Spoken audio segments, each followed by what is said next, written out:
Third phase admission এখন চলছে। কাল পর্যন্ত এক্সটেন্ডেড ডেট 16 তারিখের মধ্যে মিটে যাবে। স্পট কাউন্সিলিংয়ের এখনও কোনো নোটিশ আসেনি। তাহলে এরপর কি হবে? দেখো, কাল তোমাদের অ্যাডমিশন প্রসেস পুরোপুরি কমপ্লিট হয়ে যাবে। 17 তারিখ বিশ্বকর্মা পুজো, 17 তারিখ দিকে হয়তো আর স্পট কাউন্সিলিং হবে না।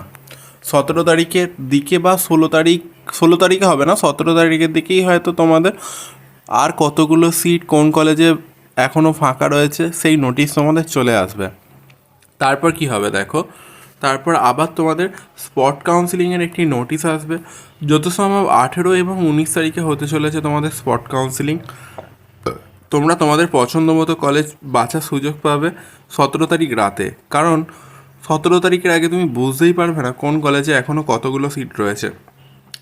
তো যারা এখনও কলেজ পাওনি তাদের হাতে লাস্ট সুযোগটি হয়তো স্পট কাউন্সিলিংয়ে আসবে, তখনই হয়তো তোমাদের ভাগ্য নির্ধারিত হবে।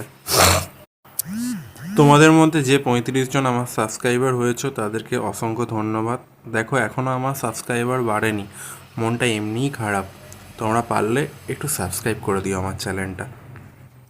আর যখন তোমাদের কোনো ভিডিও দেখে পছন্দ হবে তো একটু লাইক আর কমেন্ট করে দিও।